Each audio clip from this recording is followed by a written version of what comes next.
Hi guys, welcome back to my YouTube channel. My name is Emily Hessler and I think I have a really fun card idea to share with you today. To start off, I'm going to take two pieces of cardstock. The one to the left is a Nina Desert Storm 80-pound cardstock, and the one to the right is a Nina Solar White, also a 80-pound cardstock. I am taping these down on top of, I believe you can say, cardboard surface. And then on top of that, I'm gonna tape down a stencil. This one is called Funky Waves from Hero Arts. And the second one on top of that Desert Storm one is called Flowers and is from Tim Holtz. On top of this, I'm going to use a new to me product called Deco Foil. I'm sorry, not Deco, it's from Deco Foil, but it's called Transfer Gel.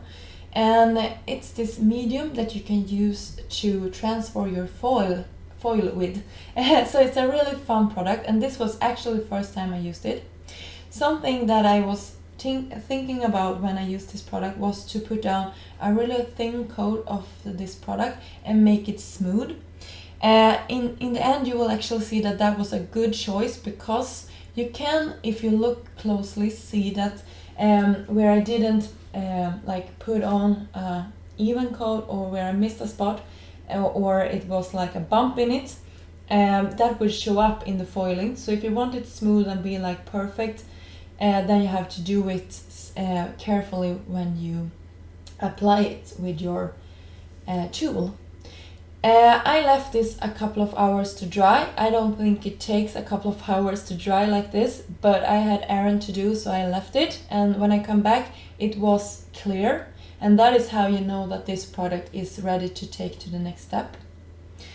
So I use a carrier sheet here, and inside my carrier sheet I also use a separate piece of cardstock. This is also a Nina Solar White 80-pound cardstock, and I just use this as a shim to give a little bit more pressure and to keep that gold foil and the card front sturdy. So I cut down this carrier sheet a little bit more, and then I'm making sure that the foil is laying flat down on top of our stenciled like background, and then I'm putting it through the laminator. I just use an inexpensive laminator that you can get here in Sweden. I believe it was like 200 crowns. It's like $20, so it isn't that much, and I think this worked out perfectly.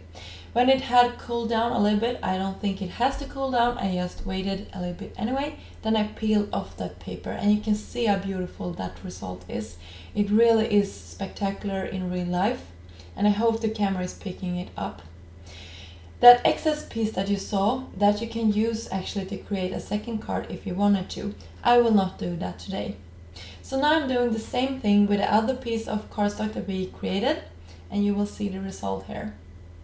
I'm making sure that my gold foil is at the right side when I'm putting it through the laminator. The pretty side will always be upwards.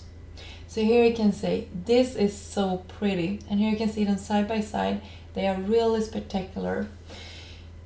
To create a sentiment for this card, I used a die set from Concord and Ninth, and that is coordinating with that flower stamp set that you saw. And I will also use a stamp from that same stamp set for our cards. And that is saying "You matter to me." I think that is just beautiful. And I put it a little bit to the left so we can have a fun angle at it. I used a second sentiment from the same stamp set that say "Thank you," and I'm gonna use that on the flower card. I coated the black strip with white embossing powder from Ranger, and I coated the larger piece here with black, and I coated that with clear from Hero Arts. And then I heat set both of the pieces with my heat tool. If I would do this again, I probably wouldn't use Versamark, Versa Fine Onyx Black. For the black one, I would use Versamark again and maybe coat it with black embossing powder, because I didn't think this turned out that black, and I really had wanted it to pop on this card. For adhering my strip here with the sentiment, I'm gonna use a glue, and here I'm just figuring out how I want these cards to look in the end. I'm gluing down my, or actually taping down my first panel here, and then I coat the backside of the sentiments with some liquid glue, and this is an adhesive that I'm hiding behind the letters so it won't squeeze out the side, because vellum doesn't like adhesive. And that was some multimedia matte, I believe. And to this strip of black cardstock I just used a paper runner from Tonic to adhere it down. And then I'm gonna cut out with my large scissors here the excess part of this black strip. And then I'm gonna adhere it with the same tape on top of this white card base. I really like how this turned out, and as you can see I also took a piece of a gold washi tape just to create a little bit more interest on that flower card as well.